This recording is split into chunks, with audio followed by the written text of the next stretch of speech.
d'emblée, on n'est pas en train de faire un point parce que la situation serait dramatique ou serait devenue dramatique. On a souhaité, avec monsieur le sous-préfet et avec monsieur le directeur et le président de la CME du centre hospitalier de Haguenau, simplement donner l'occasion de clarifier un certain nombre de points et partager un certain nombre d'informations. Les informations évoluent à toute heure, ou presque heure par heure, ou presque jour, en tout cas jour par jour, c'est sûr. Il est important de dire ce qu'on sait à l'heure actuelle. Je pense que ça permettra, en tout cas, à nos concitoyens d'avoir une information qui ne soit pas des rumeurs, ou qui ne soit pas de nature à inquiéter au-delà du nécessaire, sachant que chacune et chacun est sensible à telle ou telle information. Donc, merci en tout cas de votre présence, merci aussi aux autorités qui m'entourent de leur disponibilité. La situation évolue, Haguenau n'est pas préservé par rapport à tout ce qui peut se passer ailleurs, et que on s'en doutait bien, un jour il y aurait des personnes qui peuvent être diagnostiquées, qui peuvent être malades et nécessitant des soins. Donc, il n'y a pas de surprise sur le fait que, oui, le Covid-19 a atteint le territoire de Haguenau. Ça a déjà été relayé par la presse, donc on avait besoin d'en parler. Et alors, on est à ce stade-là sur quelque chose où à Haguenau, nous ne faisons rien d'autre que d'appliquer les mesures qui ont été décidées pour le plan national. Nous ne sommes pas à un stade différent. Et le moment venu, s'il devait y avoir comme cela besoin de passer à un autre niveau d'organisation, évidemment, on se reverrait pour parler de mesures nouvelles ou complémentaires.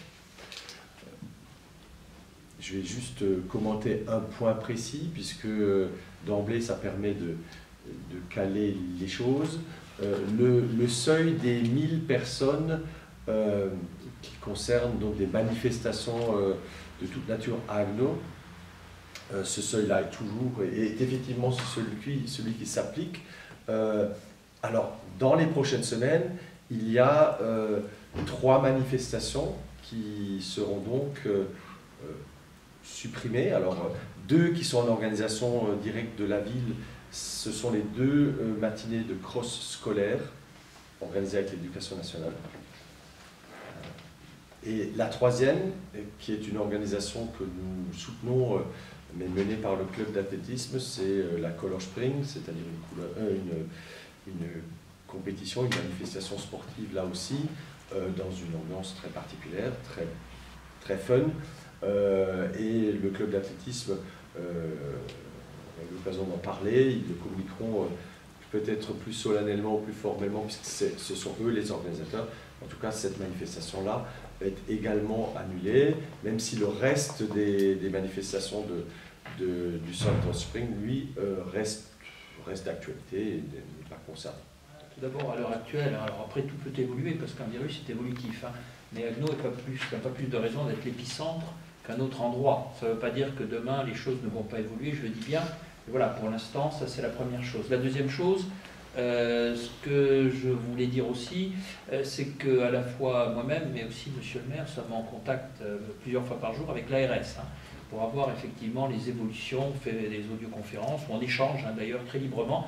Alors pas évidemment sur des cas particuliers, parce qu'après on rentre dans le domaine du secret médical aussi, ce qui est quand même quelque chose aujourd'hui, dans le cadre actuel, de sensible. Le 3e point, vous le disiez, monsieur le maire, effectivement, c'est le seuil national des manifestations, c'est interdit au-dessus de 1000. Alors, comme on en parlait tout à l'heure avec monsieur le maire, il appartient après aux organisateurs, même s'ils sont parfois en dessous de 1000, de savoir, en fonction des circonstances, s'il est judicieux ou pas de supprimer de soi-même la manifestation. On reste dans ce qui est prévu au niveau national. Maintenant, si effectivement un organisateur se dit, moi, ce que vous venez de dire avec beaucoup de justesse, si c'est pas la peine non plus d'en rajouter pour créer autre chose. Voilà. Donc tout ça, ça fait partie un petit peu de l'aspect judicieux et du bon sens de chacun. Sachez que les choses sont suivies et que l'on adaptera en fonction, à chaque fois, en fonction des directives de l'autorité sanitaire et médicale des situations. Que ce soit effectivement pour les établissements pour personnes âgées, que ce soit pour d'autres types d'établissements, et s'il le fallait, pour tout ce qui peut concerner les grands rassemblements. Au niveau de l'hôpital de Haguenau, on a essayé d'anticiper au maximum. L'idée, c'est d'anticiper pour éviter de subir. On sait que c'est un virus qui circule vite, et on l'a vu sur ces dernières semaines. Donc on n'a pas attendu d'être éventuellement confronté à cette situation pour anticiper. On a créé une cellule de veille avec des professionnels d'ailleurs pour essayer de trouver les bons moyens adaptés localement pour prévenir d'abord. Ça c'est le premier élément, c'est éviter la propagation du virus, protéger nos patients, nos résidents, puisqu'on a également des établissements d'hébergement de personnes âgées dépendantes qui dépendent de l'hôpital. Donc prévenir vis-à-vis des patients et des résidents, puis aussi vis-à-vis des professionnels.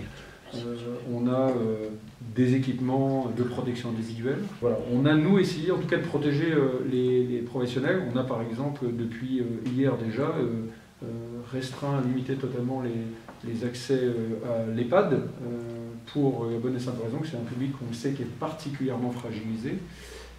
Donc les visites en EHPAD sont de prime abord interdites, sauf évidemment cas exceptionnels, notamment accompagnement de fin de vie avec un encadrement. On a mis à disposition également des visiteurs au niveau de l'hôpital ou des consultants, des gens qui viennent, qui se présentent spontanément aux urgences, des masques de protection, des masques chirurgicaux, pour lesquels on a une dotation relativement conséquente. Donc on a essayé de prendre des mesures de précaution, de vigilance, et évidemment pour les professionnels encore plus, puisqu'eux sont plus directement exposés, et c'est un public qu'on essaye de protéger au mieux, parce que c'est lui qui devra faire face à une éventuelle prise en charge de patients Covid-19. Oui, je disais, le virus évidemment est nouveau, comme vous le savez, mais disons le processus global, on est quand même entre guillemets habitué de chaque année ou la saison hivernale à avoir l'hôpital en tension pour la grippe banale, qui n'est pas d'ailleurs toujours aussi banale que ça. Donc on a déjà cette base de processing qui est en place depuis de nombreuses années. Et donc on a développer cette base de travail avec des circuits particuliers compte tenu d'une certaine virulence apparente de ce nouveau virus.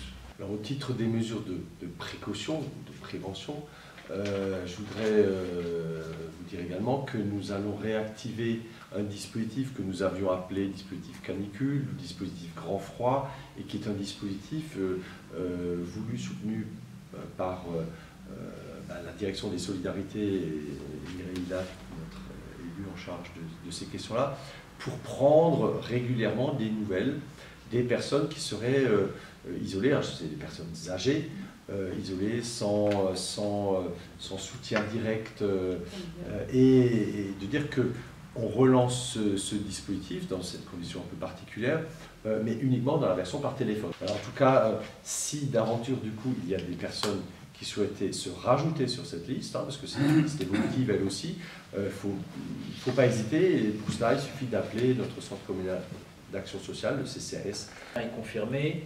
Alors déjà, un bureau de vote, c'est 1000 personnes, mais en général, c'est-à-dire si tout le monde vote en moyenne, donc et c'est échelonné du matin jusqu'à la fermeture des bureaux, c'est-à-dire qu'on ne doit pas normalement avoir une congestion. Ça, c'est la première chose. Comme vous l'avez dit, monsieur le maire, on vote normalement. On prend des dispositions, il y aura des dispositions qui seront prises dans les bureaux de vote, notamment le fait de pouvoir mettre des stickers pour que les gens ne soient pas confinés les uns sur les autres. Je pense que le fait qu'à l'entrée, on fasse en sorte que les gens n'aient pas à se compresser, mais qu'il y ait un peu d'espace, le fait qu'il y ait des stylos que les gens n'utilisent pas, que les gens n'utilisent pas tous le même stylo, ou que celui-ci soit désinfecté. On ne se met pas en danger, évidemment pas, en allant voter. Voilà. Et je crois qu'il faudrait rassurer tout le monde, parce que il y a peut-être celles et ceux qui sont empêchés d'aller au bureau de vote, pour le coup, parce qu'elles sont confinées, et de dire qu'à ce moment-là, il y a les procurations qui peuvent encore se mettre en place. En tout cas, les services du commissariat sont censés pouvoir intervenir jusqu'au dernier jour pour pouvoir recueillir des procurations et les mettre organiser les flux pour que tout soit prêt.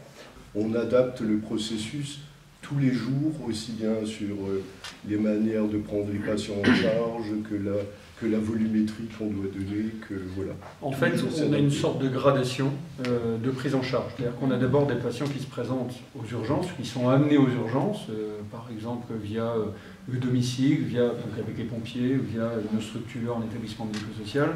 Donc le premier niveau d'intervention, c'est au niveau des urgences. On place là en chambre seule, évidemment, ces patients qui sont suspects à ce stade-là. Et là, on a une capacité jusqu'à 12 patients dans cette zone d'urgence où on détermine, alors déjà, porteur ou pas porteur, combien de temps il faut attendre pour avoir la confirmation, etc. Et ensuite, si le cas est avéré, s'il y a un besoin d'hospitalisation, on est en mesure d'aller dans un service de médecine, on va dire qu'il peut garder plus longtemps ses patients, avec toujours des mesures de précaution, hein, c'est-à-dire qu'on est en chambre d'isolement, on se change en rentrant, on a des surblouses jetables, on a des lunettes de protection si on doit faire des soins, évidemment si on se tient à 5 mètres, c'est pas la même chose, des masques, ce qu'on appelle les masques FFP2, donc avec un degré de filtration assez élevé, des gants évidemment, et on jette tout ça, et quand on sort de la pièce, quand on a réalisé ces soins. Donc ça évite les croisements de flux. Et puis on a aussi des protocoles, ce qu'on évoquait, de nettoyage. Ça, on a des choses qui sont assez bien déterminées. On a la capacité donc de prendre en charge ces patients. Et puis, je rappelle aussi que les patients peuvent être identifiés, cas échéant Covid, peuvent retourner à domicile aussi. C'est une des mesures qui est au niveau national présentée, soit avec une structure d'hospitalisation domicile, soit directement lorsque la personne, évidemment, est dans un état de santé qui reste bon, et à condition qu'elle ne puisse pas transmettre son virus à son entourage. Pour la grippe. Si une capacité à prendre en charge en réanimation, le cas échéant, ce qui n'est pas le cas, hein, mais c'est-à-dire qu'on n'a pas de patients en réanimation Covid, mais ça peut arriver, et les patients peuvent nous arriver dans un état important. Donc on a aussi pré-réservé un nombre de lits en réanimation pour faire face à ce genre de situation. Donc on a vraiment... Les enfants ne développent très rarement une symptomatologie, voire une maladie grave. Mais ils peuvent être porteurs. Mais par contre, le problème, c'est qu'ils sont porteurs. Donc contaminants. C'est la raison pour laquelle on restreint dans les EHPAD, mais aussi à l'hôpital, on est en train de prendre des mesures de restriction, de limitation d'accès, pour qu'il n'y ait pas de contamination, parce que forcément à l'hôpital on a des gens malades, fragiles par définition, et donc l'objectif c'est pas que quelqu'un venant de l'extérieur contamine, donc on va restreindre aussi le nombre de visiteurs, et à l'inverse, quelqu'un qui sera en bonne santé, qui sera en contact avec quelqu'un qui serait malade, présent à l'hôpital pour être contaminé. Donc pour essayer de briser ou de limiter cette chaîne de transmission, on limite les accès justement à l'hôpital, et notamment des enfants qui, même s'ils ont l'air en bonne santé, peuvent être porteurs asymptomatiques.